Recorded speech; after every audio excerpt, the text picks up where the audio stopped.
Ladies and gentlemen, welcome to the American Masterminds Podcast. Each episode, we invite extraordinary guests who are masters of their craft. They're innovators, entrepreneurs, and of course, motorcycle enthusiasts who have made their mark in the world. They share their stories, insights, and hard-earned wisdom, giving you a front row seat to the strategies and experiences that shape their successes. So sit back, grab a drink, and get ready for an exhilarating ride as we dive deep into the minds of these exceptional individuals. Along the way, we'll uncover powerful strategies, gain fresh perspectives, and explore the limitless possibilities of what it takes to be an American mastermind.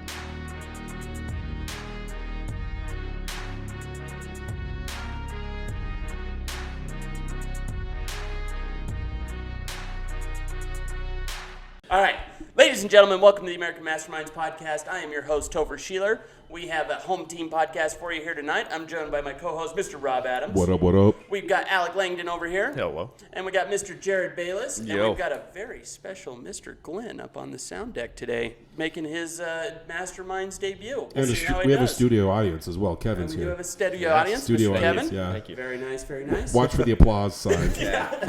We'll Keep expect it down We'll cue over you there. in. So, today, we did the Golden Nuggets podcast, and we're now 15 days in. This is kind of where I want to start in. Let's do a little check-in. Mr. Alec, you and I are the ones that are going hard. We're doing a little We are competing. going pretty hard. It's been neck and neck, too. It really I has. honestly didn't expect it to be, but I think I'm operating at a slight advantage at the moment. So I'm just waiting for the tides to turn. Don't worry about I'm it. biding my time. I got other stuff I got to I get know. done. I'm taking advantage of you. Trying to wake up and I'll just get it done, you know? It's one of the things that needs to happen. So let's talk about that. I've been doing these Golden Nuggets, the gratitude journal, for approximately 14 years. Nearly every morning, less vacations or serious hangover, medical conditions is what we call those. Yeah. Medical. And it's been a huge influence in my life. And so I shared this one of these exercises with you, and I want to kind of break it down with you. So the one of the first things that you do is, first thing when you wake up in the morning, you're going to spend some time in the journal intentionally thinking about the things that you're grateful for. And you don't write "I am thankful for" and then make a list. You write "I am thankful for my eyesight. I am thankful for my motorcycle." Whatever it is that you're thankful for. How is that going? I am thankful, right? That's it's calling writing it out. that. It's writing that out, that you're calling out to the universe. Yeah. You're shifting your reticulator activating system, a part of your brain, to start looking for things to be thankful for. It's not something that you can just be a back passenger for. You have to be intentionally looking and engaging that part of your brain. And so do you have, I guess the first question would be, have you noticed more gratitude throughout your day? 100%. And to your point, I'm now looking for it. Yep. Like you're kind of subconsciously trying to, because if you don't, and I sit down, especially like all the shit going on in life right now, like it's really easy to go, I'm not grateful for anything at the moment, right? But you get a little mad. So you're conscious, like I'm actually looking for stuff throughout the day. Like, okay, I'm going to remember that one. I can write that one down. Yeah. No, I think for me, it's almost working. Interestingly, it's almost working in reverse, where I'm as I write something down that I'm grateful for throughout the day, I feel like I'm more cognizant. Like when that thing passes me by, or when I'm thankful for my family, and then I get that text message from my family. I think back. I think, man, I'm really grateful for my family, and then I engage with it more. Yes. And so I feel like that for me has been the biggest change that I've seen in terms of the actual gratitude on a day-to-day basis, is just being like a presence that I didn't feel like I had before in my gratitude, which is really cool to feel. And in 15 days, like I almost felt like that happened within the first couple of days. Yeah. And it's just been getting more impactful. And on top of that, I feel, I don't want to go too far. No, go. This is what I want to talk about. I feel like exactly what you described in the initial podcast that we did. It feels as though I am slowly sorting through these lists and filtering to like the top of the list. Like the things that I am most grateful for are finding their way slowly to the top of the list, and it's a consistency thing. I see them over and over again, and it's interesting how sometimes, depending on what circumstances I'm in, what day, what happened the day before, it might kind of start off slightly differently, and then those common items always sneak their way in regardless by the end. Those are the things that will keep you from burning out. Those are the things that are going to keep you on task. That's the hill that you're going to charge. Yep. Why am I getting up? Why am I staying late? Why am I trying harder than the next guy, than my competition, than the other guy, anybody, is because I know this is something I'm grateful for. And the things that you're most grateful for are the things that have come through work. Yep. Mm-hmm. Those things, you know, if you have good relationships with your family, if that's one of them, man, that's not easy. Yeah. Everybody's got family and they're crazy. God damn it. Like these people, how am I part of this group? Right. But if you have a good relationship with them, you've put some work into that, and it's because of this. And so this is the hill that we men need to know of. If we know what the hill is, we can charge that hill and be more successful, have more fulfillment. I love this. I also feel when you start your day off with gratitude, the stuff that used to bother me, or I mean, it still bothers me, but I can let it go a lot easier. Yeah. Like I get to work, I'm like, these fucking guys. Yeah. Like, come on. But now I'm like, you know, it's not the end of the world. Right, Right. It's almost like the light at the end of the tunnel type of thing, where you're like, there's all this darkness, if you will. That's a perfect analogy. There's all this darkness around you throughout the day, and it's giving you that kind of guiding light, where it's like, man, that's good. I like that right back there. I feel like it's not even the guiding light. It's when you do this, it's like each one of those that you write down, I'm thankful for, is like putting a plate of armor around your, like I'm getting dressed for the day almost. These stupid things that... stupid, but it's guarding my bubble. But the little things that bothered you before are just bouncing off your Yeah. armor. Like, it's not a big deal. Right. It says in the scriptures to gird up thy loins, and I don't want to get scriptorial, but like to gird up thy loins. Back then, they were just wearing, you know, they'd have the skirts like it was open. When it was time to go to battle, they would tie everything up tight, so when they would get out there, like they were prepared for battle. And so that's what I always think of is like to gird up thy loins, because I am preparing myself to battle the day. I'm here to win. Yeah. Right. And there might be some huge dragons I need to slay today. I'm okay. I've got this. Yeah. The good thing about it is this is a muscle. Like as you guys are doing this, you're going to start to realize that I've created strength. And one of my greatest mentors always used to say to me, your ability to be successful is equally correlated to your ability to manage stress. Yeah.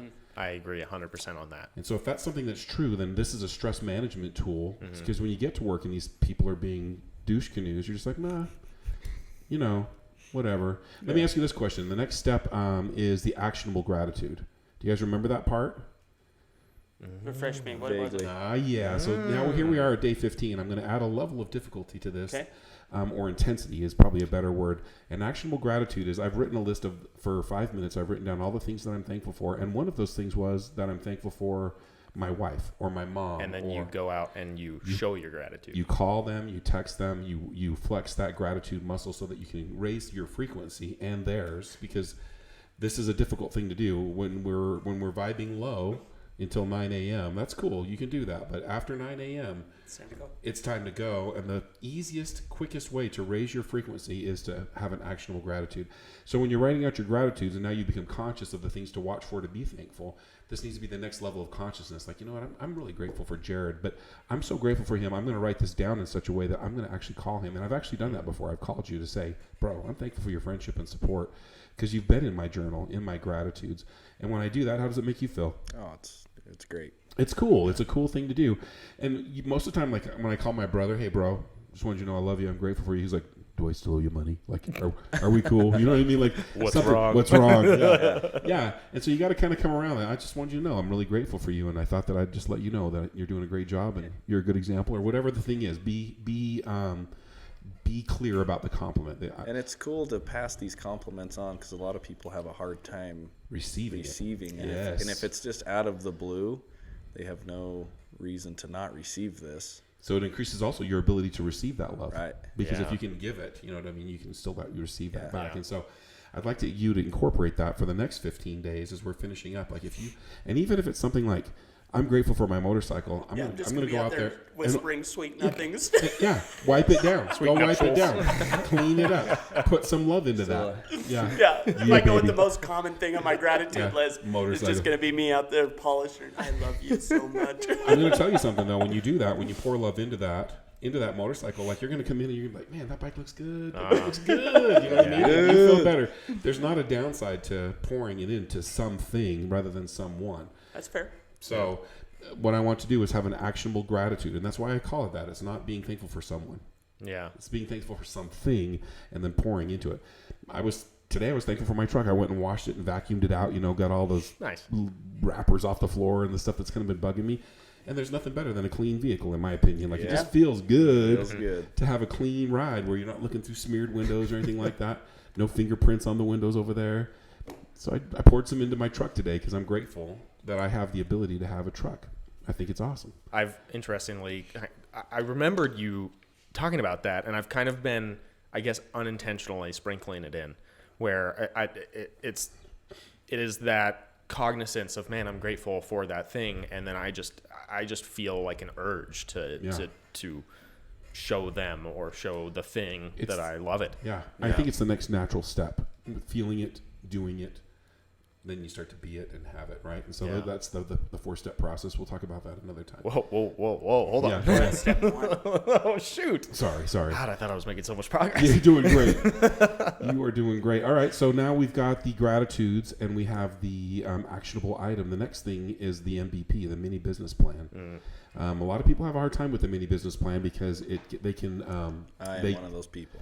Well, you can get overly detailed about it. Mm-hmm.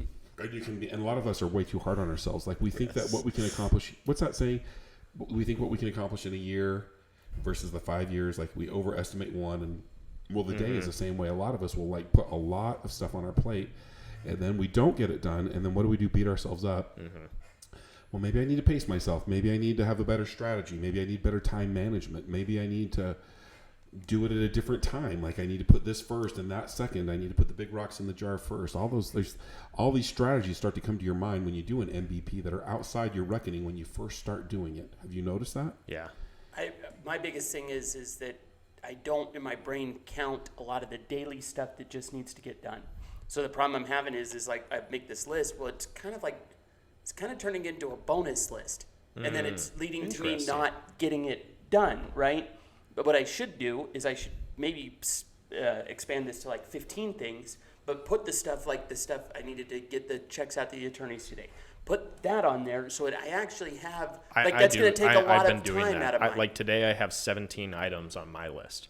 And some of them, my first item, check and respond to all emails, right? And that's a thing that I wake up in the morning, I look at all my inboxes. If there's a big response, that's going to take a little bit more time, but most of the time it's just a quick little thing. But I have noticed that this is helping me be a lot more cognizant of how much time things are actually the things that I do regularly are taking me. So I think it is good to have those things that are like it's the daily repetitive task, and so I feel like you start to forget about it in a way. Yeah. And this is helping me keep it in the front of my mind. Like, this is a time that I need to allocate for this thing. Listen, I need to give myself credit for doing I feel the so daily good. stuff. The crosses, you know what I'm saying? Feel like so good. I'm not counting anything at ULG.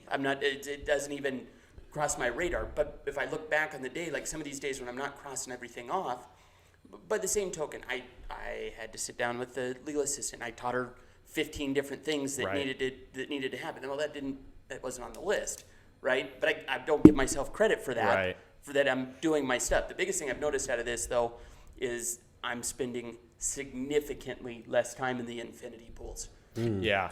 So just quickly, if you're the first time hearing this and you didn't listen to the podcast, the MVP is the mini business plan. Go back and listen to the podcast. Go back and listen to First the off, podcast. yes. And I'm not sure what episode it is, but the mini business plan, there's a lot of detail to it. The thing that's interesting about the mini business plan is it defines itself differently for every personality and work type and discipline. Also, the thing that I want to talk about is in the Golden Nuggets, we talked about the hats that we wear. What hat are you wearing when you write your MVP? The boss hat. Mm-hmm. Yeah, the overarching boss. The guy that shit's got to get done. Yep. No matter what, this is getting done today. Yep. And who is doing it? What hat are you wearing then? Variety, I feel like. It just depends on because shifting going on. Right, but most of the time that's the doers. Those are the employees. Right. The employee for hats, sure. Would you say? Sure. Yeah. So regardless of the title, it's definitely the doers. The doers. Yeah. And so the thing is sometimes the boss has to be cognizant that the doer needs a couple layups. Yep. You know what I mean? A couple of attaboys. You know, this is just a pop fly that you're going to get pretty easy in field. We got this. And so I like to throw a couple baseball analogies in for that. Was nice. Yeah. Saw what you did there. Athlete. You really know him. I appreciate you speaking my language. You're welcome. But you've got to, sometimes that's necessary to do that. And I've had MVPs where the first 2 or 3 things are layups. And I know that I'm doing that. Like, these are the things I go to the gym. Okay, That's what I do. That's my first thing out of bed, first thing that I do. So I'm going to write that in there. Sometimes journaling gets to be outside my scope where I need to be conscious and and time block it. Right. And so it's just important just to keep the things on there. And I like to have the basics on there because the basics get you paid. Yep. The basics is what runs the machine.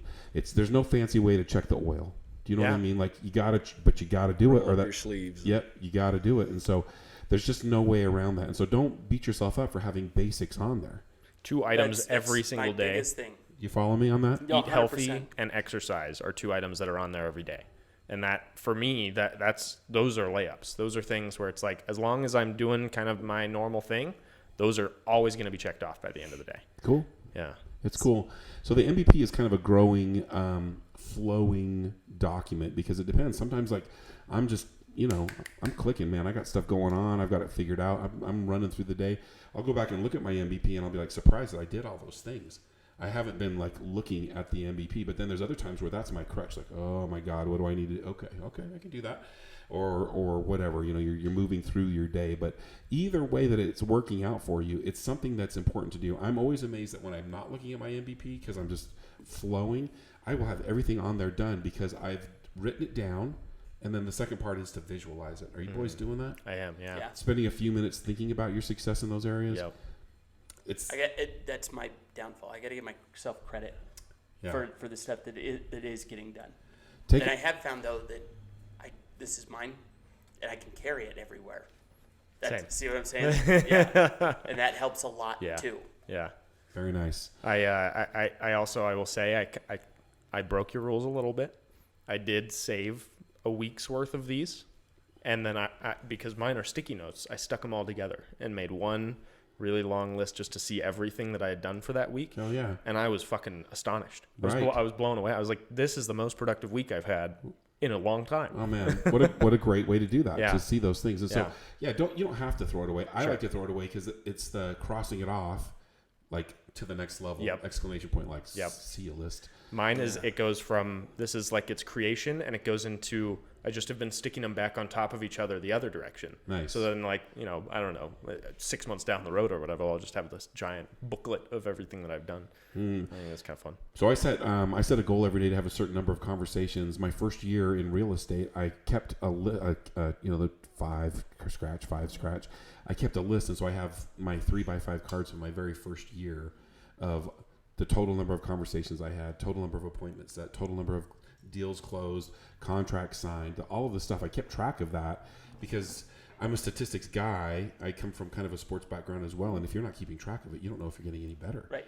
And so I did that for my first year. I was very religious about it, and then the second year I started to develop the habits, and the third year I became more relaxed. Now I don't do it at all because I get up and I do it. I'm doing it. I'm having those conversations. I don't need to keep score because I'm doing those things. The reason I'm sharing that story with you is because as you're doing your MVP, you'll get to the point where you don't have to keep score so much anymore because you are jumping from one task to the next so habitually. You've eliminated the time sucks, and you've really become very clear about what I need to do today, what's my intention for today, and what do I need to do in order to feel successful today? Yeah. How can I win today at the highest levels? So those are the questions, right? Yeah. It's interesting you say that too. I didn't know if this was a coincidence or if this was being influenced by these habits, but in the time that we've been doing this, I've also started to I got an app that I am starting to record very meticulously my workouts. That was something that I just kind of cataloged in my head and was very informal about it. Now I'm like, I really want to know exactly what I'm doing. And then same for my budgeting. It was kind of this ethereal, and I knew I had pretty good control over it, but it was just in my mind. And now it's like, all right, we're using Mint. We're putting everything in there. I want to see exactly what's going on. And I think this is part of that too. Yeah. Yeah, and there's something about the way that, and this is something I actually appreciate very much about you, the way that your mind works. The more that you can feel like you're gathering the information, you're going to feel more in control of your life. Yeah. And that feeling, it's an illusion. Yeah. It's just, for sure. None of us are in control. We're all spinning on a planet through space right now. We're about to die any second. Stumbling in the right direction. Don't you own a motorcycle? Anyway, the fact of the matter is that this illusion of control gives you a level of confidence. And we talked a little bit about what is confidence and what is trust. Trust is outward facing. Trust is I trust Jared because when he gives me his word, he's going to do it, or he's going to have a dang good reason why it didn't happen. Something terrible happened or whatever. But Jared will do his absolute best if he gives me his word. I trust him. Confidence is the same thing, but it's internal. How much can I trust myself? I trust myself a lot because when I say I'm going to get up and go to the gym, that's what I did. Yeah. When I started saving money, that's what I'm doing. When I set a goal today and I had a list of 5, 15, 17 things that needed to be done, I did those things. It's a slow building of confidence that is going to give you the power or ability to be successful in life. People can feel that. Yeah. And a lot of guys are like, well, I don't know how to get confidence. This is how you do it. Yeah. This is the math, is keep your word to yourself. Yeah. You guys follow me on that? Yep. The MVP is so infinitely powerful that if you're doing it right every day, you start to build this momentum of like, I can do hard things. This is easy. I got this. That's nothing. Yeah. And then you can look back at your week and be like, look at how much I've gotten done. I've had people follow me. I had an intern follow me, and he told me, he's like, I cannot believe how much shit you get done every day. And it's because I'm not goofing around. Because when it's time to goof around, guess what I want to do? I want to fucking goof around. Yes. Super hard. Super hard. As hard as you can around. goof. Yeah. I'm new boot goofing level. But when it's time to work, I want to get as much done as possible with as much intention and just do it well, fast, efficiently, right? And I don't know if it's the German in me that really appreciates that, but when I get that day done and I can throw that in the garbage, wow, Yeah. that's nice. Yeah. To that point, doing the plan at the end of the business day before you go do whatever is your next thing has been huge for me as well. Tell me more about that. It just feels it feels like I am released. Like I don't have to be concerned about what I've got going on tomorrow because I handled everything today. I'm confident that I handled everything today, and I'm confident that tomorrow is mapped out for me. I don't have to think about it. I can just relax. I can do whatever my evening plans are, and I know when I wake up in the morning, that list will be sitting there waiting for me, ready, and I'll be ready to tackle it. There's a book by Eckhart Tolle called The Power of Now. You guys read that book? Yeah. It's better to read than listen to. I'm just going to tell you that right now. If you read this book, the one thing that is the continuing theme through the book is there's different places of consciousness. If you're spending time in the past, the general feeling that most people feel if they're doing it unintentionally and they're in the past is what? Do you know? Regret. I wished I would have said this. I wish I would have done that. If I would have thought more. Could have just done this. I made that. That was a bad decision. I should have. You know what I should have told her? And all that stuff. We Shouldn't all over yourself. And if you're spending too much time in the future, Your anxiety. Yep. And where are we spending our time? Most people, if you were to look at the world in general, we're mostly in anxiety. We're worried about the future. We're worried about what's going to happen that we have no control over. It's absolutely not even true yet. It's a total fabricated drama. And so doing this exercise keeps you or gives you the ability, even unconsciously, to stay present. That's what it really is. It's the presence piece. Yeah. It's being able to go home at the end of the workday and be present in that moment Right now. now. I'm not thinking about what I did or didn't do at work. Or what I need to do tomorrow. Exactly. I'm just thinking about the now. Right now, yeah. And so it's a very powerful gift in creating a centered, peaceful life. So I didn't really talk that much about it, and I'm glad you guys are running through it, doing this experiment, but these are my experiences along the way after doing it for years and years of doing it.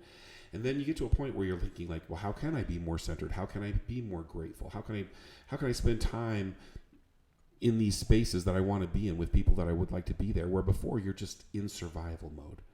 You're just going. Christmas. Going.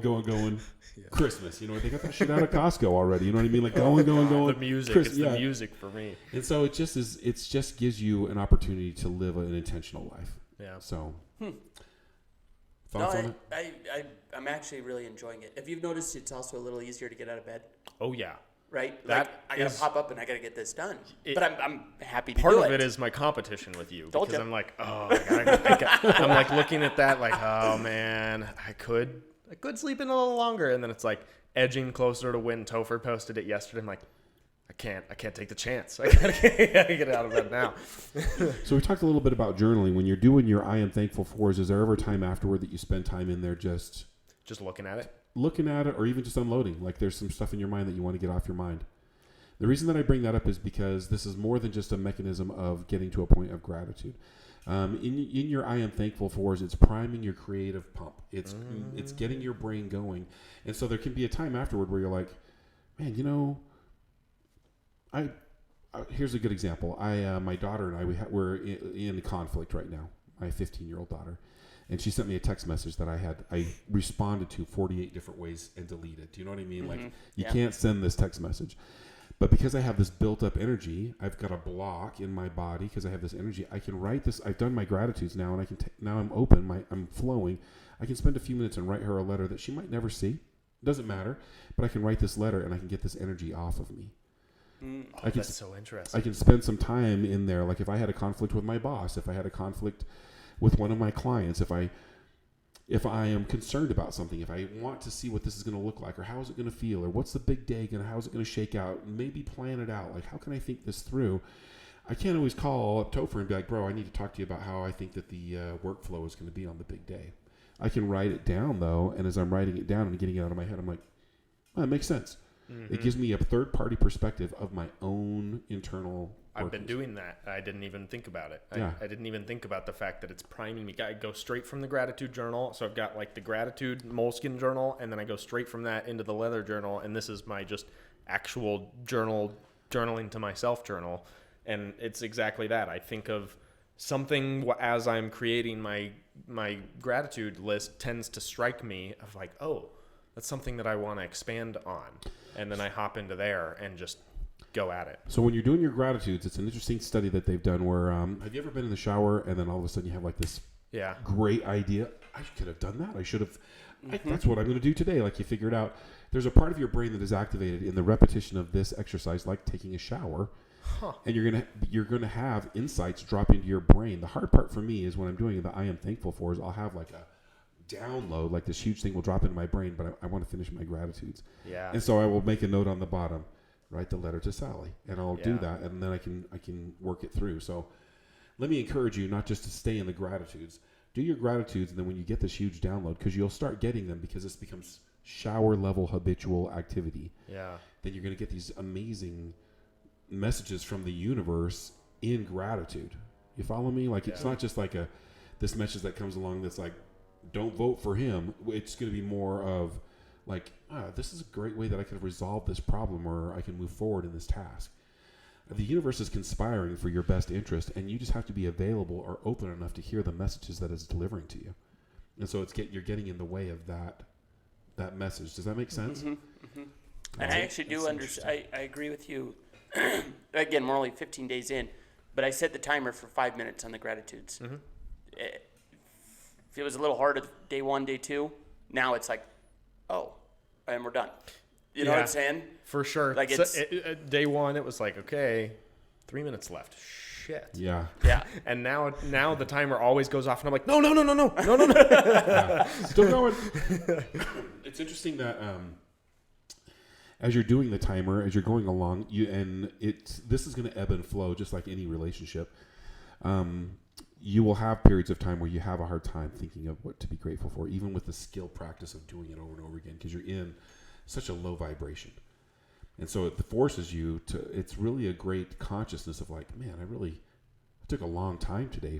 Those 5 minutes dragged on. Or if it goes fast, well, then you can think to yourself, I'm doing pretty good. This is just a gas gauge now that's going to be on your dashboard, your emotional dashboard, in order so that you can kind of check in with yourself. Because most of the time you and I are traveling through life, and I've bumped into Topher before, and we've gone to lunch, and he's like, bro, are you okay? And I'm like, well, damn. Am I? I'm not. No. I feel terrible. That's going to go away because you're going to start to see that. You can start to almost self-medicate because you're going to be able to see, where am I at? Where am I at spiritually? Checking in. Yeah. So it's an interesting practice. So another level of consciousness I want you to be thinking of as you're doing this, like how fast does that 5 minutes go? It is every day. It goes a little easier and a little easier, except for yesterday. But that's neither here nor there. But yesterday, and that's to your point, that was a difficult day. You had some things that you were working on. It's good to be conscious of that and not just run out into the day unconscious of this heavy mindset.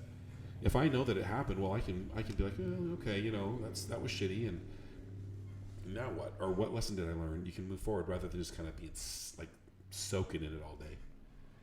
You know what else is weird is I've made a very conscious effort. Like, I hate being angry. Huh. That's kind of a weird thing, but it's so exhausting.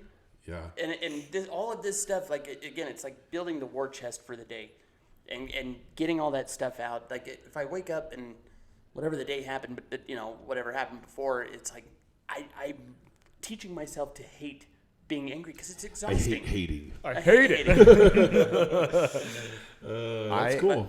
On the other, I guess not necessarily on the other side of the spectrum, but for me, I am already not a very angry person. I'm one of the happier people I think you'll probably meet. And this has put me, all of this I feel like has just kind of raised my baseline to a point where it's like, I'm high on life now, man. We're doing great. Isn't that wonderful? Yeah. That's a good thing. I like the idea that I'm responsible for how I feel. Yeah. And not very many people can say that out loud. Yeah. They're not. She made me mad. Yeah. This happened on the way to work. Made me. No, And it's nobody made you anything. It's not what happens to you. Yeah. It's your how do you ability react to to respond. it. Yeah. Exactly. And so it really does put you in a place of like, well, it's not that big of a deal. I get to choose. I am the master of the ship. Yep. Awesome. Can I let's touch on that for just a half a second because I had to deal with that today at work. It drives me nuts when people don't take responsibility for anything. But to me, taking full-fledged ownership and responsibility is actually the most freeing thing that you can do. Because when you take full-fledged ownership, right, you're also acknowledging that it was your fault that you were there, and you have something that you can do to get out of it. Yeah.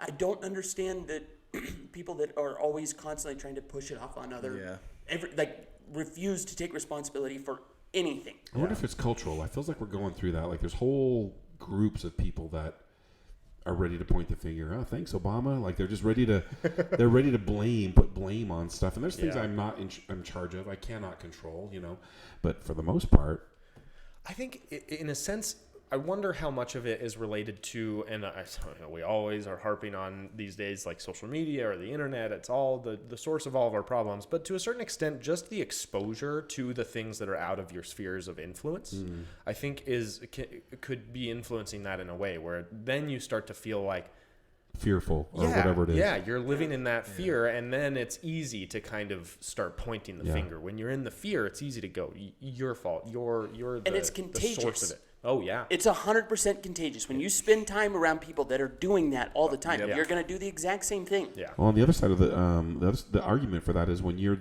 doing extreme ownership and you're around those people, you bug the shit out of them. Yeah. Oh, yeah. They don't like that either. They don't like how that feels. Like, I can't believe that. And you're like, you ask them the question, like, they made you angry? Like, the guy in that car, you don't know, you let him ruin your whole day? Like, you start asking questions like that, and they're like, what are you talking about? Like, what's wrong with you? You gave him all your power? You gave him all your... I bet he won't think of you one more time today. That phrase of, like, they're just living rent-free in your head, man. Yeah. Like, rent-free. Why? How? It's crazy. That's awesome. Living rent-free. There's the book, Extreme Ownership. Have you read that one? Extreme Ownership. It's written by a Navy SEAL.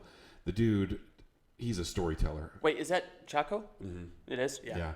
And he tells stories about, and there's this point, and this is what I learned when I was in, and we were getting shot at by, and you're just like, man, that's a hell of a lesson to learn there.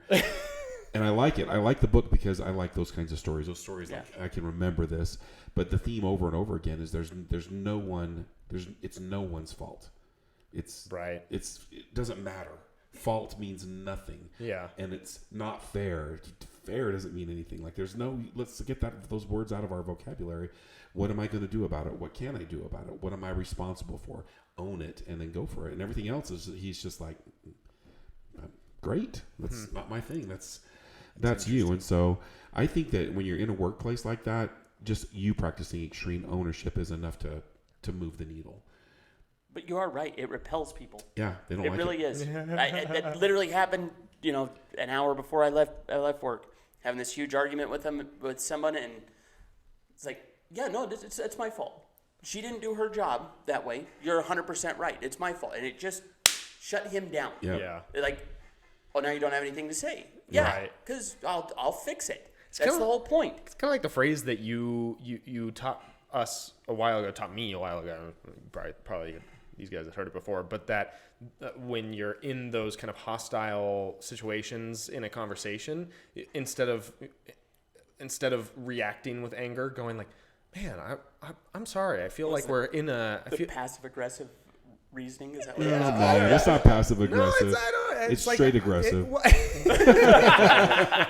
but it is. It's also like it is, in a sense, taking ownership over it, right? It's like what can we do to kind of resolve you this? You seem very angry right now. Yeah. I'm sorry that I did something to anger you. That is not my intention. Yeah. What can we do to make this right? What was the name of that? I learned it from the police academy. It's called verbal judo. When I was in the police academy, I always called it gerbil voodoo. My trainer's like, Adam, stop talking. I'm just doing some verbal judo over here, sir. Adam, stop talking. Adam's you. Huh? That was a reoccurring theme, wasn't it? Gerbil voodoo.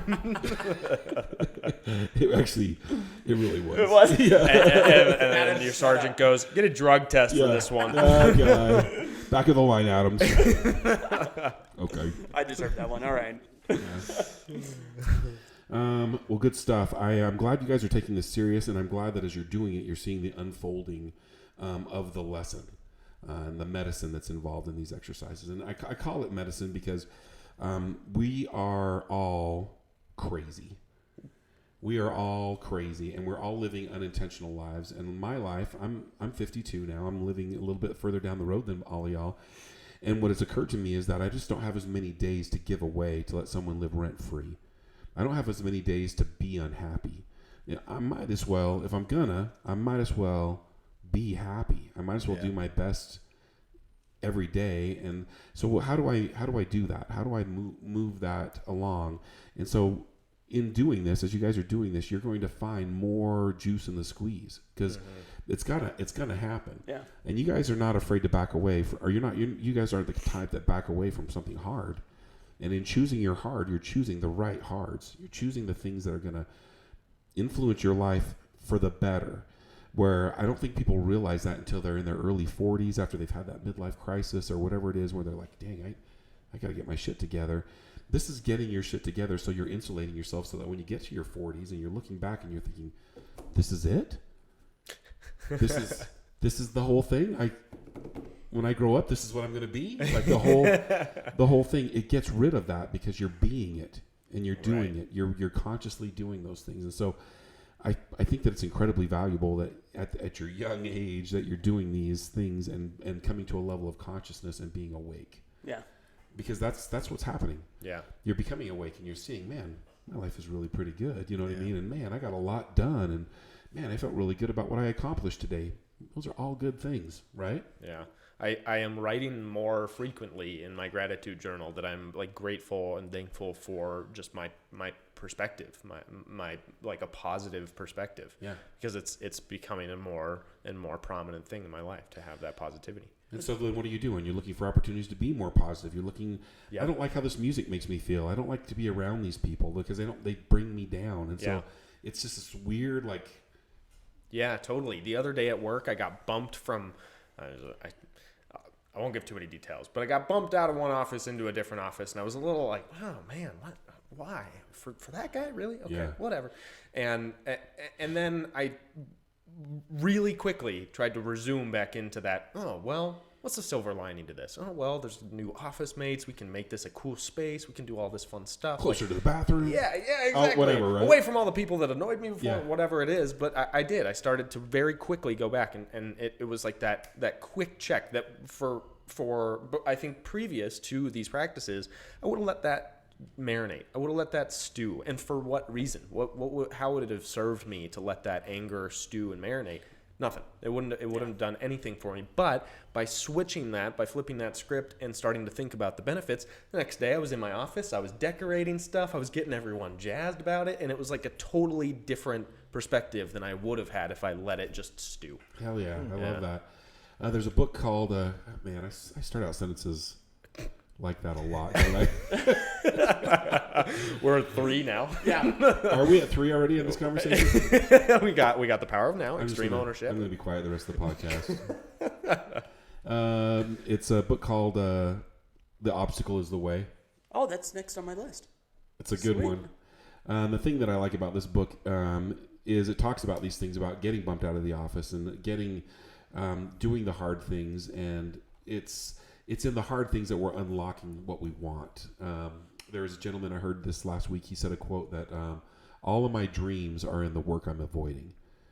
All of my dreams are in the work that I'm avoiding. And so I really liked that, and I thought about the obstacle as the way, like, there's some things I should probably just get to. Just roll up my sleeves and get to work. As Jennifer would say, run into the fire. Run into the fire. And so I think that as we're looking at that, what you just said about me moved out of the office, you could choose. You had a choice. And so what is the gift here? What is the lesson? And there's always one. Yeah. The universe is conspiring for our best interest, regardless of how things shake out today. Maybe I'm not getting it the way that I imagined it would be, but I'm getting it the way that I need it. You know what I'm saying? I'm learning that lesson every single day, Mr. Rob. The next one on my list that I think was also a little bit inspired by that is The Subtle Art of Not Giving a Fuck. That is a good book. I'm excited for that one. Isn't that the guy, he reads it, he's got kind of like an Irish accent. Have you listened to the Audible? I haven't listened to it before. I think he's got an Irish accent, and he reads it, and he just has this accent. It's a fun listen. I'm so glad I got the Audible. Yeah, I think that's the one. I'm pretty sure that's the one. But when he's talking, like, it's a fun listen because the way he says things and his timing and delivery of that would make sense. I mean, based on the title. Yeah, the Irish guy makes sense. Yeah, he says "fook." So, can I just share this with you? Yeah. Okay. If you ever come across a book called The Brief History of Everything. Oh my God, great book. Are you serious? Yeah. Really? Oh yeah. I was just going to say it's not worth your time. I love that book. I thought it was funny. Did you? Yeah, I just thought it was funny because there's like, that's not how it happened. Okay, all right. Yeah. I love that that's your idea, but that's not okay, true. fair enough. Yeah. It's kind of like when you were describing that book of what was it? It was like the Dad Stoics or something like that. Oh, And yeah. you're like, oh, that's adorable. That's a cute way to I have a think book about that. that says How Ireland Invented Everything. It's hilarious because it's written with so much like, and that's how it happened, and you're just like, well, okay. I mean, that's as good a story as the one I heard, but But if we are giving book recommendations, the one that's high on my list right now is The Art of Work. The Art of Work. Yeah, that's I a haven't good read that. one. That's Yeah. that was given to me as my first read in the College of Business or the School of Business. Oh, really? At the U. Yeah. Yeah. Very cool. There's a lot of gold nuggets Yeah. lying in that book. I'll check it out. I really appreciate that a lot. Very cool. So now we've talked about we've talked about doing the gratitudes every morning. We've talked about the MVPs. We've talked about our takeaways from each of these areas. Is there an experience that you've had in the past 15 days that really steps out? Like, this situation happened, and you kind of did the one with the office, but Topher, are you managing it better? This happened, and because I'm doing this, I'm seeing different results. Like, it's a very clear correlation, nothing ancillary, like something very clear. I don't have anything clear. What I will say is I feel like I'm showing up every day with the toolkit, right? Like, I've got the Batman belt on, and it really is Utility belt. because I'm getting thrown stuff right, left, and center every single day. It's just one of those, high tide times. Like, it's just coming. But I will say I am living a much easier life than that guy is. it hurts right now, but I do feel like by doing this in the morning, even the gratitudes and everything, like it's lining the day up. I feel like I'm equipped to handle it. And so I don't know that I have any one singular instance, but like, to not really get into details, but I'm having a huge problem in my family right now. I've got a big event that's happening in my life. I'm having a little girl. There you go. Congrats. And my family is completely foobarring that left and right. But immediately, because I'm in this state of mind and I'm working on it, and I was even texting you when it was through, like, all right, I'm going to give it this much time, and then I'm immediately going to transition through that. All of this stuff is what's giving me the toolkit to do that. Yeah. Right? Because if I didn't, I would be waking up and I'd just be like, oh, God. Yeah. And you get that anger going, and this is like, oh, no, stop. We got to armor up. We got to put the toolkit on. Let's get ready and let's get going. And then instead of I'm angry, you go, I hate anger. I do. I don't like being angry, and I really like. It's helping all of it, right? By the same token, I can laugh at this person. Yeah. And go, this is your fault. Man, yeah. Like I can't wear that for you. Yeah. You right? can have the perspective of this is how I'm handling this, and that's how you're handling this. And everybody here is seeing that, and I'm actually seeing that for the first time. Yeah. Like I don't have. It's not my opinion, right? Yeah. Right. Everybody around me is seeing how you're presenting yourself right now. Yeah.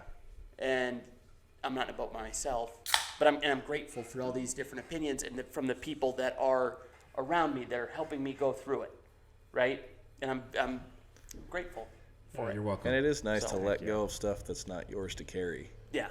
You know. Yeah. I'm bad. I have been bad in the past about that. Lately, I have not. I mean, that's not mine to worry about. I'm not going to worry about this guy's attitude today. It's not for me to care about. So. I'm a state employee. I have a really easy time.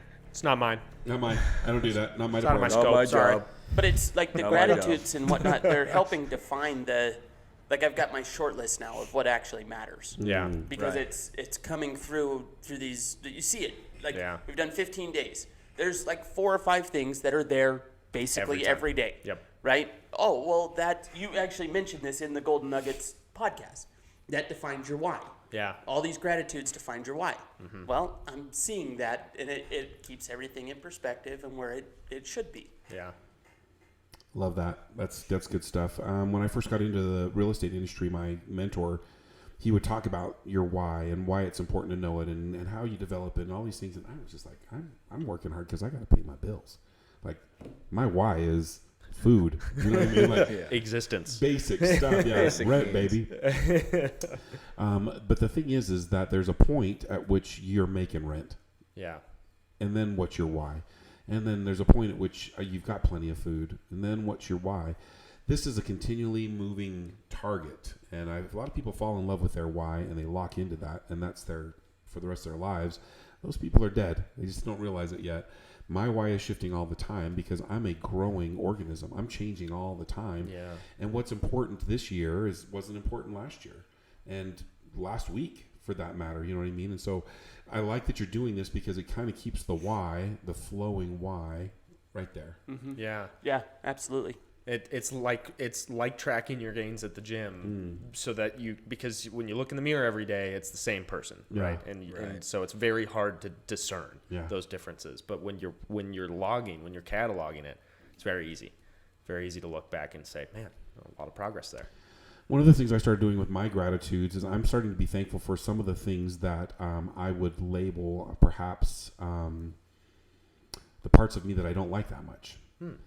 For example, I'm really hard on internally. I'm hard on everybody. If you're around me, I have a high expectation of you to show up at your best, but I'm extremely hard on myself.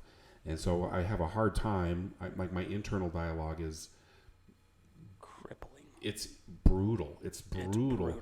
And I hate that part of Rob. However, I am thankful for that part of Rob because that's the reason that I am successful. That is a reason that I have the charity that I have and the friendships that I have and the physical body that I have. It's time to get out of bed, you fat ass. You know what I mean? Like that language, that hard language has given me so very much. And so I'm grateful for that taskmaster, the whip guy. I'm grateful for him. But in so being grateful for him, I can also give him some grace. Like, I can appreciate your wanting to go hard all the time, but today is Sunday and go have breakfast with your family and have an extra cup of coffee and play on the floor with your kids. It's a balancing act. It's a balancing between act those. because we all have that guy at some level. We have some guy in the back that is just like, it's because you're not smart enough. It's because you're fucked up. It's because if you were in better shape, if you didn't eat that extra piece of cake, all this language. Okay. All right. Okay. And so it's something that I've been working on is to be grateful for the parts of me that perhaps I need to work on because those parts there's value in all parts. And as I'm discovering how to love myself more fully so that I can love my wife and my children more fully, I'm realizing that I can't hate a part of this person and love them as well. You know what I mean? Like, and that applies to us as you know what I'm saying? Like it applies to us. internally. I feel that 100%. My The internal dialogue, man, Brutal. Brutal. And I'm trying to show myself some grace. Yeah. And it's hard. Be thankful for that incredibly voice. hard for me to do. You wouldn't be here without him. No, I am, because Yeah. I agree with you. This is how stuff has gotten done. Yeah. This is how I've accomplished everything, right? But at the end of the day, like, I expect such perfect perfection all the time on anything that I touch, and it's not sustainable. Well, the To part- your point. Yeah. And I'm going to say this to a young father, that is easily translatable into your children.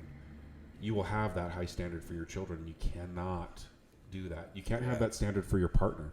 I can't show up and expect, man, I've been working all day and there's dishes in the sink. God damn. Like, what have you done all day? Like, that kind of thinking will undermine your ability to have a healthy relationship with anybody. And you will push away the people that you love the most, because that language will flow out more easily around Emily and your baby girl than it would me. That's a huge golden nugget. That's huge. That is massive. Yeah. That's been a struggle in my relationships for a long time. I'm so critical. This has to be done perfectly. We got to get this done. Why is the house dirty? Well, I have 3 little kids. It's not a big deal. You know, I can have grace that you struggled this morning and didn't get out of bed till 10, whatever. That's okay. Yeah, So that's a huge golden nugget, Rob. Yeah. Well, how do you do that? Then how do you do it more effectively? How can you be more conscious of that? It's just been, I've gotten a lot more patient the older I get, you know. And I've gotten used to it's okay to let those stupid little things go, that they're out of my control anyways, you know what I mean? I can't keep forcing my kids to constantly clean up after themselves. It's not sustainable. It's unrealistic. I'd like to turn it more inward if I can point my finger at you just for a second. Like, you need to be nicer to Jared. Right. And that's where it starts. Like, if you can start with figuring that out and being like, well, you know, I really did the best I could today. Yeah. And maybe not my best ever, but today was still a pretty good day. I got out of bed. Nothing caught on fire. Right. You know, sometimes those layups that I'm giving myself on the MVP are those little like gifts that I'm like, okay, I'm doing it. But it's that forgiveness of myself that I'm working on, and it's okay. That's okay. And there's a person inside you, and I listened to a guy. He's a Zen master. He talks about that voice. The whip master is actually your inner child, and that inner child has to be a certain way, has to be fair, has to work out that way. And that little person took good care of you for a long time. Yeah. Brought you up and protected you, like when it was time to get to practice or when it was time to show up and do the things that you had to do. That little person like did some great stuff, but now those rules of perfection, The black and white is gone and you're in the gray now. Yeah, now it's time for the adult to show up and be like, man, I appreciate that you think Have that some grace. Everything needs to be done perfectly. And it has to be done your way or the highway, but you know, let's take a breath here and think about this for a second. That's been my absolute biggest downfall, is like, to your point, what I expect from other people coming in, right? That is this much compared to what I expect out of myself. Right. And there's no way anybody could live up to what I put on myself. Not even Toxic. close. It is. It's toxic to you. It's toxic to Em. It's toxic to your little girl. It's toxic all the way around. And when I become more, Can we call it generational unhappiness? we could call it generational unhappiness. But the Zen master that I listen to, the practice that I'm learning is that I've given this person, the taskmaster, this unreasonable little temper tantrum throwing motherfucker, a name, and it's Robbie. I call him Robbie. And when Robbie's acting up, man, Robbie's in a bad mood. He's hungry. Yeah. when it didn't work out the way that I want, God damn it. You know, it's that little boy throwing a temper tantrum. Think about that little It's boy. so dumb to be, and then when you realize that you're doing it, you're like, so stupid. Why am I doing this? Give him a name, Robbie. Man, I appreciate you, bro. You're doing some good things, but you need to sit down right Chill now. out. Yeah. Go have some ice You're cream. on break. I got this. But I the got you, adult's bro. back in. Yeah. Okay. That's exactly right. And you know a big thing that's helped me with a lot of things, that one of this included, is the notes, the little sticky notes that I stick up on my mirror that I see every morning. Tell me some of your notes. Love myself. That's a big one that I put right in the middle of my mirror. And I had a hard time doing that for a long time. Like, You feel stupid. You need to have some grace for yourself and love yourself. And stuff's a lot easier if I just remember those things. Well, little Robbie gets up and he sees that in the morning. He's like, "What the fuck? Come on, buddy! Like, are you You need that? Captain Granola Pants over there? It's time to man up. Let's do this. Let's go. Yeah. And I could hear that voice, and that's like, oh, I hear you there, buddy. All right, Robbie, I got this. You know, I'm gonna run the front of the shop today. You can relax. Go enjoy some Nintendo. You know what I mean, or whatever. Yeah. And those notes do. I've got notes all over the house, and my notes are to bring me into the now. That's the intention of all my notes right now. Those notes are to bring me back. This matters. This is important. When will your life start being good enough? Those questions, you know what I mean? Did you have I don't remember if it was yours or not. Did you have a note in your house that said whose life is worth changing more than your own? Yeah. I copied that That's note a good exactly. one. And that is right in my office so that it's the first thing I see when I walk in the door. Yeah. So I have them all over the place. I've got one on my window that says, of course. And I've got another one. Like, there's all these little messages that I need to be sending to myself. Yeah. My higher self needs to be saying, hey, Robbie, of course you're good enough. Of course you're loved. Of course you're worthy. Of course. Yeah. It's outside of consideration that you're not. Like, Yeah.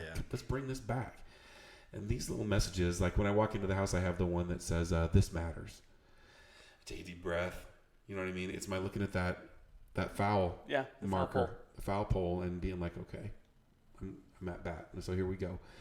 And so I wanted to bring that up because as we're looking at this internal dialogue, as we're learning to become more conscious, this internal dialogue becomes louder and louder and louder and more unacceptable. Because not only am I going to distance myself from people who are bringing me down, but I'm bringing me down. Mm-hmm. And the way that I'm bringing me down is through this never-ending, always running tape that's playing in the back of my head that says, I'm too old, I'm too fat, I'm too tall, I'm too short, I'm too blah, all that bullshit. And then bringing it home. And now my wife, she's too lazy, and she's not cute today because she didn't do anything with her hair. You know, like I can get super critical. And it all starts right here. Yeah. Yeah. Yeah. I've definitely you can ask my roommate on the soundboard. I am definitely the come home, why are dishes in the sink, damn it? And there has definitely been a lot more grace in that sense. And part of it too, going back to like the mini business plan, I notice there have been a few days where it's like, man, something gets thrown at you from left field, and all of a sudden you're like, okay, well, I gotta do this, and then I gotta get back to this, but it just throws you for a loop, or it throws you off, and it's like, man, okay, this is gonna be hard to get done. And it's in the moments where I go home or like even in traffic, right, and someone like cuts you off or something like that, I'm no longer like taking it personally, like, what did I do to you, man? It's more like, man, I wonder, like, he's got to be running late for something. Right. He's so stressed. He's trying to get to this place and do this thing because he's already an hour late. Yeah. It's like, I've been there, man. Yeah. I get it. And the same thing, the dishes. It's like, man, I get it. You were running out the door. It's like you were trying to get yourself fed before you leave, and you just didn't manage it well enough. And that's totally fine. Everyone does it. I definitely have been feeling more of that thinking before I have that emotion, that immediate negative emotion towards someone or something. That's cool. Yeah. I love that. Yeah. Well, that's good stuff, boys. I'm proud of you for sticking with it, and I want to encourage you to do so. Start exercising the actionable gratitude. Yeah. To take this, this is not just a list. This is not something that has to be done. This is now a component of something I'm going to look for, and this shifts the gratitude from just looking for things to be thankful for, but looking for someone to be thankful for or something to be thankful for. It shifts that gear because it's a gift. I'm going to give this gift of gratitude to somebody who gets that gift. You know what I mean? And if you're looking for that, it's easy to find that person. Yeah, I've definitely noticed just in my unintentional doings of that it's very empowering personally too. Right. You do that, and that person's response is never, or even the thing, right? Like what you said with your motorcycle, you pour your love into it, make it look perfect, and you will feel better about it. And it's definitely it gets reciprocated. It's perfect. It's just like thinking let's say that you had enough money to make ends meet easily, and you had an extra $100 bill in your wallet every day, and you had to give it away to keep it going. Like, How cool would it be to think about who am I going to give this $100 to? Who gets this money? Yeah. This is what we're talking about. It's more valuable in my opinion than $100. And so like look at that account, fill that account up, because once I give that $100 away, I'm going to get another one tomorrow. I got my account will always be full of gratitude because I'm giving it away. Weird, right? Yeah. So look at it as that gift. I got this $100 bill in my pocket, and who am I going to give it to? That's a cool perspective. Yeah, I like that. Thank you. You know, one of my notes right now that's I'm really focusing on, and this does pertain to me, but I believe in you. I'm trying to convince myself, and I know that, but it's weird how fleeting that thought is. Mm-hmm. Mine's trust Rob. Trust Rob? Similar, right? Yeah. Because I'll make a decision, and then I'm like, what would have Topher done here? You know what I mean? That's my WWTF. What would Topher do? And so I go into this doubt, but most of the time I'm right. Yeah. And so I spend a lot of time burning bandwidth on doubting myself. Yeah. So and I'm like, for example, with my charity for Thanksgiving's Heroes, I have come to the belief that I am. This is what, insert your word here, but this is what God made me for. This is Thanksgiving's Heroes is what I'm here on earth to do, is to serve at this incredibly high level. So I cannot fail. I cannot. I'll make bad decisions to help me learn and grow, but so what? I can't fail, and so let's bring it. It's gonna happen. And so the truth is that if you look at it in the very Zen mindset, you cannot fail. Yeah. There is not good. There is not bad. There just is, and it's my job to process it, move forward. What's that win or learn? Win or learn. Yep. Right? That failure is just a part of the success equation. Yeah. Right? You win or you learn, and then you pivot and you move forward. Absolutely. I really want to pay you a compliment, Topher, because you were going through a really very shitty moment, and you said, I'm feeling my feelings right now. I'm going to spend some time in here, but then at 9:00, I'm done with that. I'm going to put that down. And that is really how emotions work. Like, it's what you can pick up and what you can put down. And us guys are really super lucky that we only can be running one at a time. How blessed are we? We're not these crazy women that are running 43 different emotions at the same time, and we don't even know how we feel. Us guys just don't pay attention, which is simple. How do you feel?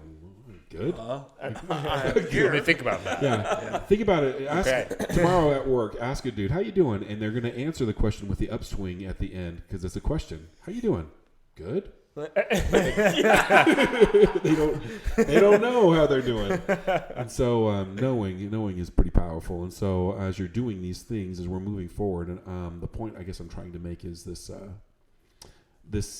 not being good, not being bad, it just being, and our ability to process it in a more effective way. Moving on. Man, it just gives you so much power in life. It takes the victim out of life. I don't ever want to be the victim again. And there's periods of time where I'm going to feel the victim. I'll play the part. Man, that sucked. Shouldn't have gone that way. Yeah. I should have known better. This guy, I had the feeling up front. I should have trusted no, that's victim. Yeah. Let's just move on. Just own it and move on and not let that happen again. So it's an interesting coincidence. We're 15 days from the start of this, and also I was just starting the Universe Has Your Back 15 days ago, and I just finished it yesterday before this podcast. Great finish, that book. Oh, fantastic. One of the things that really stood out to me that I think is very applicable to this part of the conversation is the way that she described the negative things that happen to you as just the universe kind of trying to nudge you, trying to give you the opportunity to choose again, to make another decision there. And it should be looked at as that opportunity. It should be looked at as, thank you. I appreciate that, universe, even though that was really shitty of you. Yeah. I know that you're doing that for a good reason. This Zen guy that I've been following a lot lately, he talks about the feelings not being a good feeling, like, man, that really felt good, or that really feels bad. Right. He talks about green light feelings and red light feelings. The red light feelings are there to move you in a different direction. Like, I just burned my hand. That's hot. I'm not going to do that again. It's not getting hurt is bad. Sure, it's bad. You could label that as bad, but now I know I'm not going to lean on that stove again, right? Right. Yeah.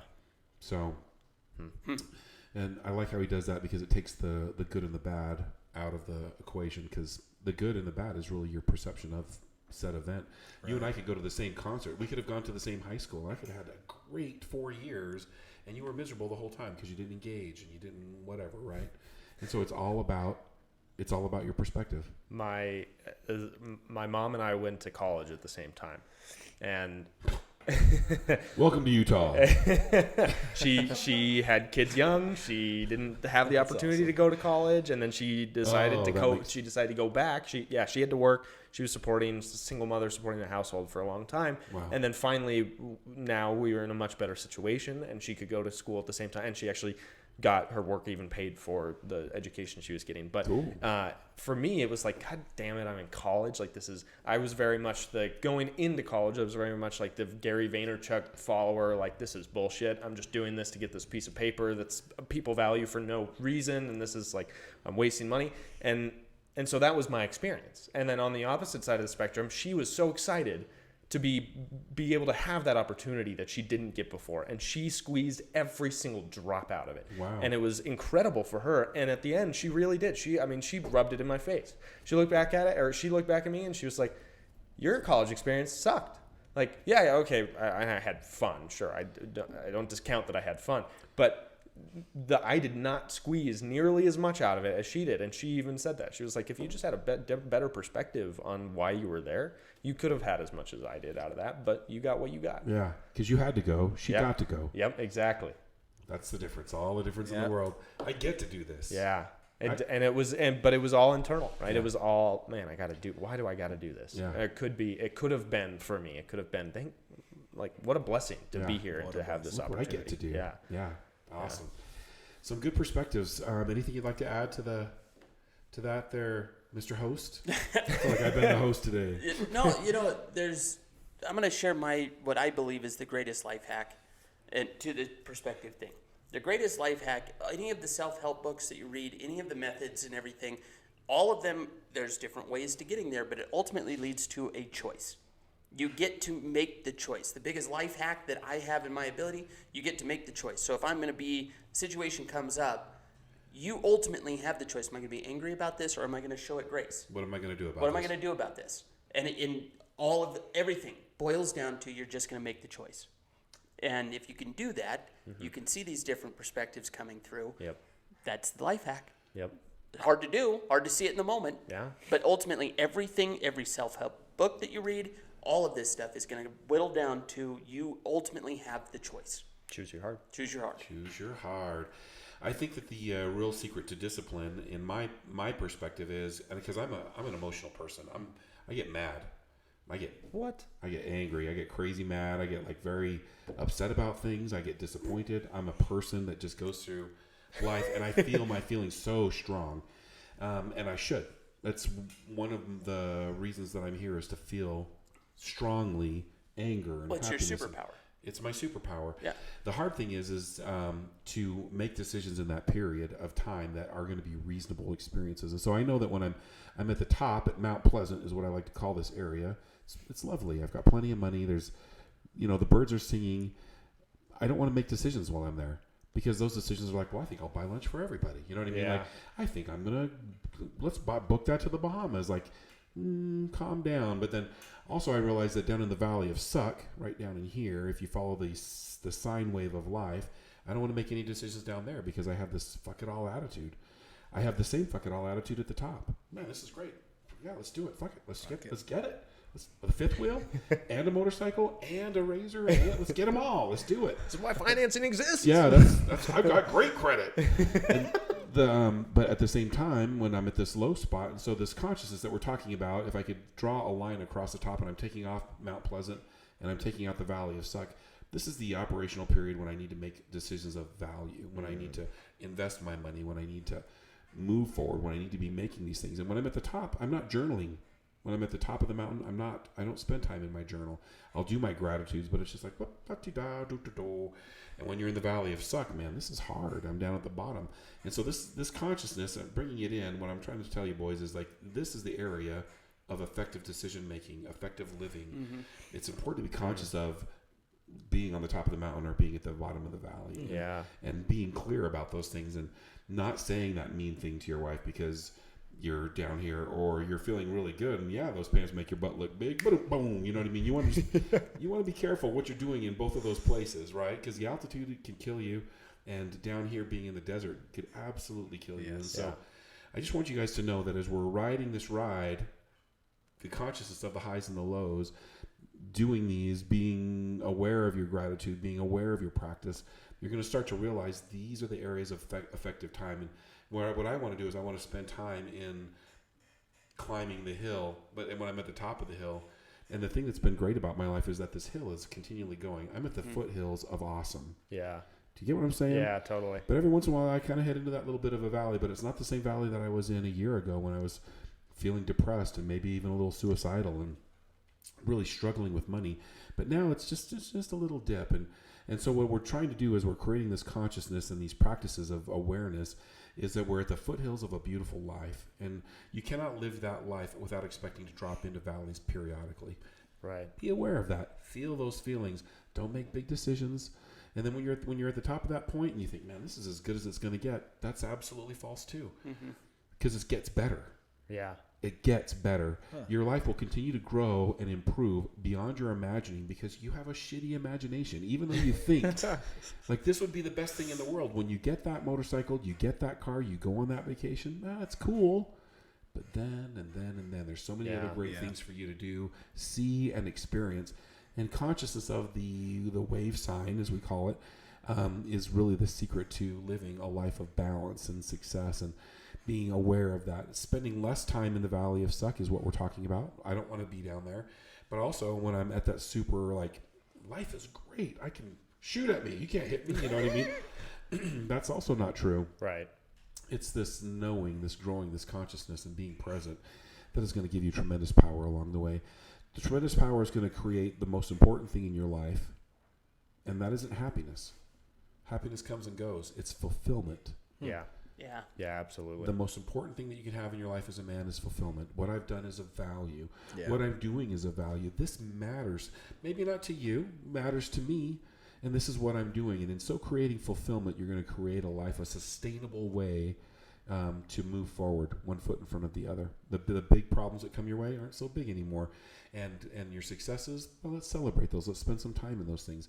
This consciousness is the life that I'm trying to create for me. And luckily, I've had these mentors that have pointed out these lessons along the way, and I've listened to them. And so as we're exercising these things and we're talking about them, I want you to know that these are like time-tested. It's very, you're 100% right. The baseball mode, right?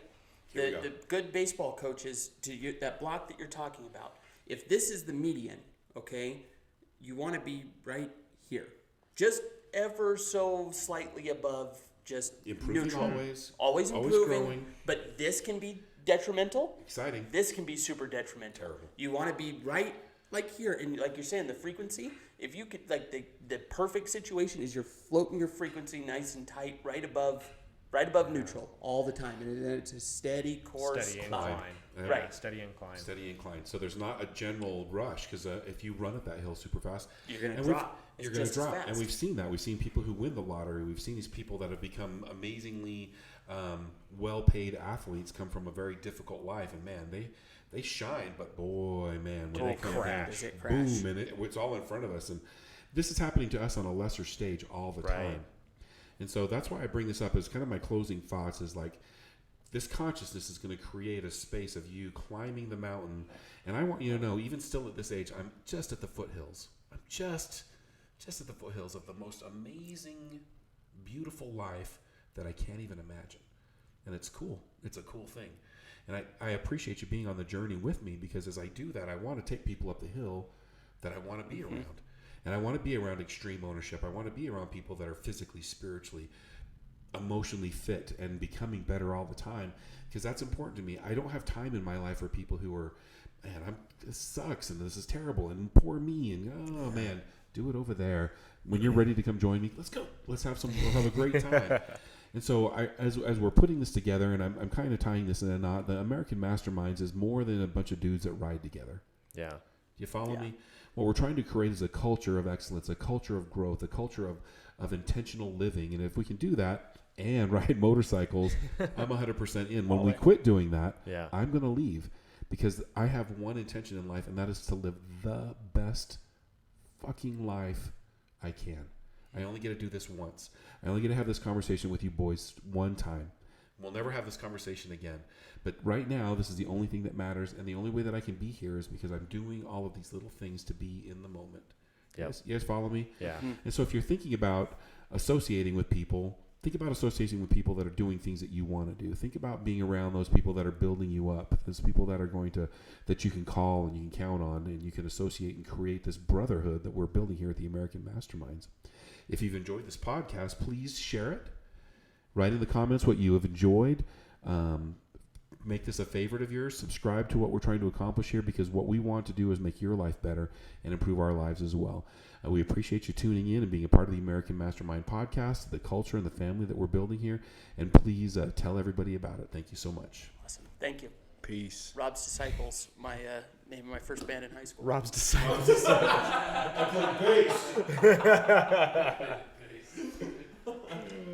job, boys.